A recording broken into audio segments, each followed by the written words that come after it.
Well, it's been 7 years, it's been 7 years, so I've been wondering, where is Detective Pikachu?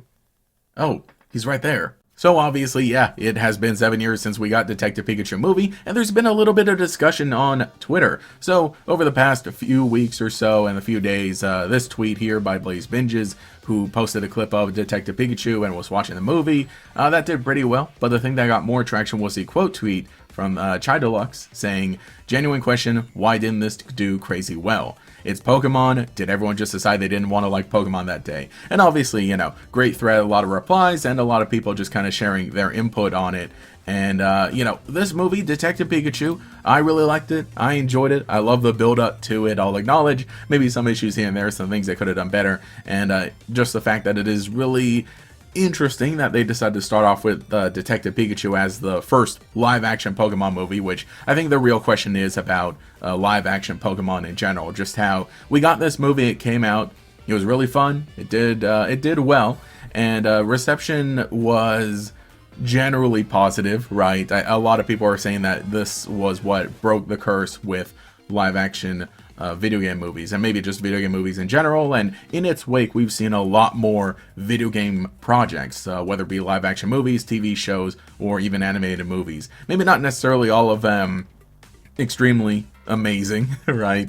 And critical reception, obviously, right? We saw Mario movie that has like an interesting discussion about how good it is. But point is that Detective Pikachu came out 2019, and we've had really nothing since. And I don't mean to compare it so much to Sonic, but and look at this, Sonic's already got all the marketing for Sonic 4, but these two movies were supposed to come out the same year, Detective Pikachu and regular Sonic, Sonic 1.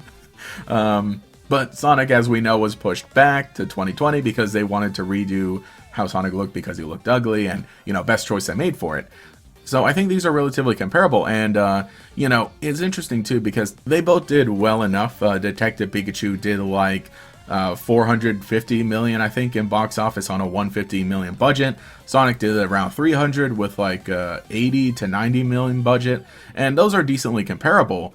But for some reason, Sonic ended up getting more. And, there's a whole lot of stuff behind the scenes that we don't necessarily know because we're fans and we don't always know how the studio system works. But definitely, it's probably a case of, like, contracts and a lot of people involved, and I'll share some of my personal thoughts in a bit on maybe some of the specifics of that. But I think it is just very curious that in the time we've gotten one live action Pokemon project, for Sonic has got 3 live action movies, a 4th one on the way, an animated short that was included on DVDs and posted online, and then a show, right? I forget about Knuckles. I forget Knuckles is a thing. And next year they're getting ready for Sonic the Hedgehog 4. I still need to watch 3, actually. Look, they're posting photos. That's really cool.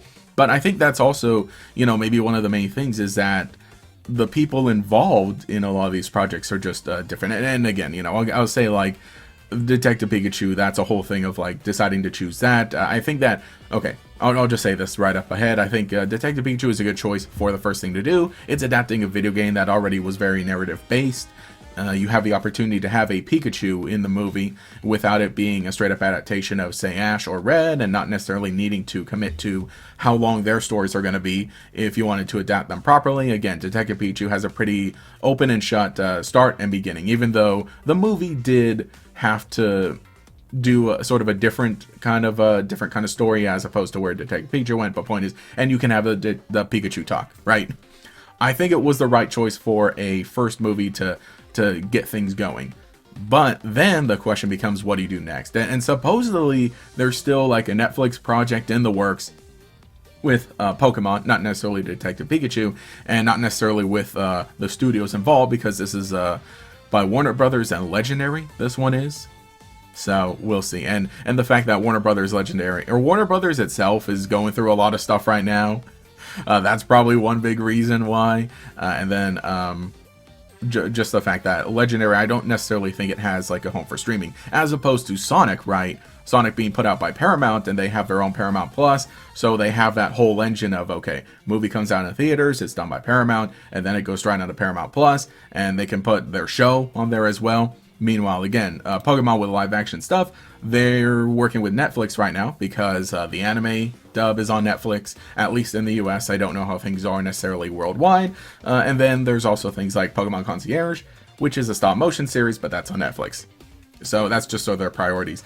And then also, consider the fact that 2020 just shook everything up, right? And Pokemon since then has not released any movies, not even the Japanese ones, because again, this is America. This is an American project here. But even the Japanese anime movies for Pokemon have just stopped. They haven't put out anything in 6 years, probably because of the whole 2020. So it's just an interesting thing to watch unfold. But I think the main thing is that just, again, the people involved is this dude, Jeff Fowler, the director for the Sonic the Hedgehog movies. And I believe all of them. I believe he's directed all 4 of them now.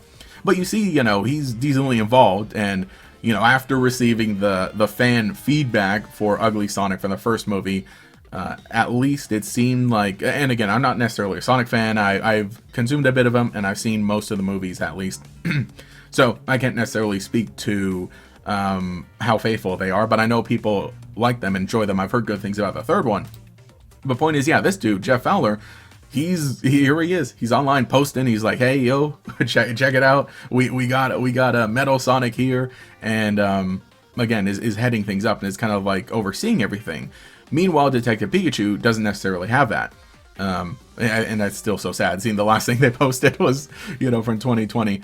But that is another thing is, Ryan Reynolds involved as Pikachu, and interesting choice there. And I think he did a fine job. I would have chose somebody else. But again, he brought like star power. So that was their executive kind of choice to be like, okay, let's get Ryan Reynolds. And on top of that, Ryan Reynolds, when you bring him into a movie, you do get just his marketing team, which does a lot of interesting stuff. And I think this deserves like another talk at some other point about Detective Pikachu.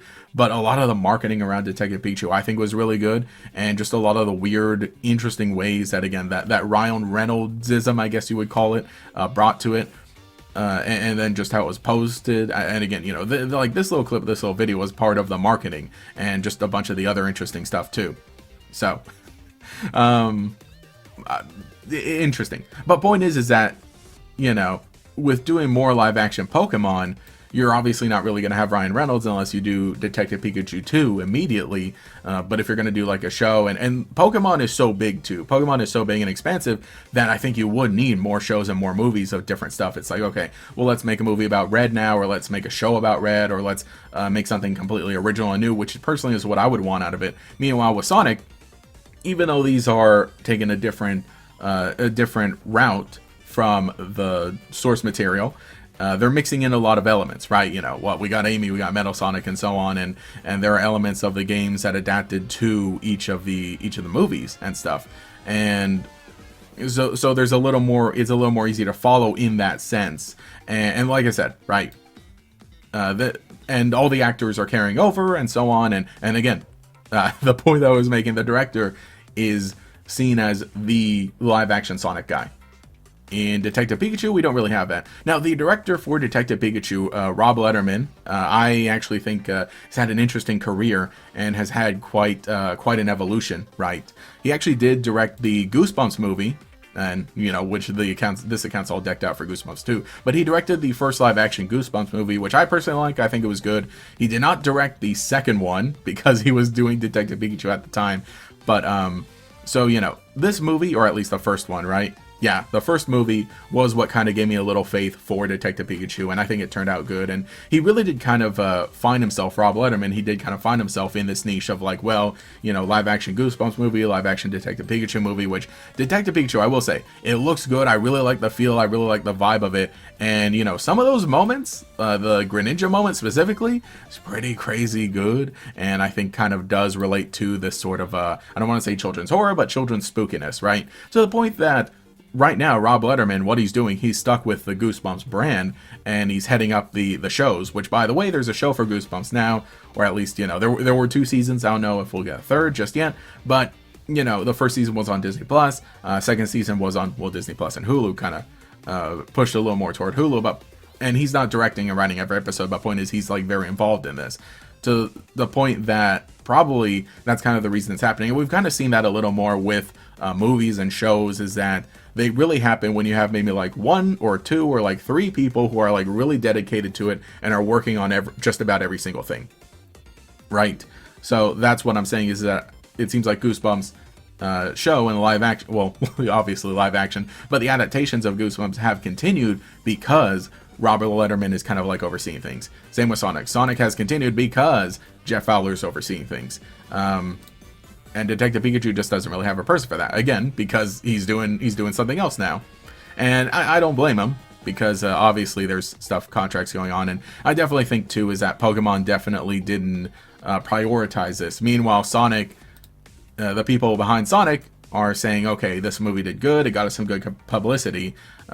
Again, you know, the fact that Pokemon is bigger than Sonic, so Pokemon can just choose not to do live action stuff and they'll be fine. Meanwhile, Sonic, if they stop their live action stuff, maybe at this point, right, especially, it'd be a bad idea, because it's giving them so much publicity, giving them so much good fan, you know, goodwill with fans and so on. So just completely different situations going on there. So I don't want to compare too much, but I think that it's an interesting comparison that kind of explains why exactly. Again, like I said, Detective Pikachu did really good, did really well, but by not pursuing live action Pokemon is doing fine. They could stop everything except the card game and they'll probably be okay. So those are just some of my thoughts about Detective Pikachu. Like I said, really do like it, really enjoyed it. I don't think we'll get a Detective Pikachu 2, but I think just in general, any sort of live action Pokemon, I'd be interested to see it, though it's not necessarily my priority. Again, you know, even fans, is that I think that it's so interesting too, because I think, you know, I think reception for the movie was fine, but it was kind of weird to see a good amount of Pokemon fans, people that I knew and interacted with, just not like the movie. And I get not liking it. It's got, like, you know, some minor issues, but I think that it was kind of weird to just see this and just not get any sort of joy out of it, and to go into it and be like completely cynical. I understand some cynicism I have a bit toward the movie, but you know, it's something we had wanted for a long time. But you know, maybe they just gotta go and do more Charizard and Pikachu slop and just make the Ash Ketchum live action movie and the Red live action movie, and then you know, everyone will clap and cheer and point because they recognize the reference. So those are my thoughts. Let me know what you think in the comments below. How I'm going to end it is saying that I don't expect any more live action Pokemon. I know supposedly something's still in the works at Netflix, and I'll be interested, but I don't necessarily think we need that. Meanwhile, I got to get around to watching Sonic 3 so I can see Sonic 4 when it comes out. Maybe I'll become a Sonic fan. Anyway, let me know what you think in the comments below. Leave a like, subscribe. This is the second channel here on GatorXL, and if you got any more topics you want to see me discuss in this sense, leave them in the comments as well. Please, I need some comments right now. Anyway, this is GatorX. Catch y'all later.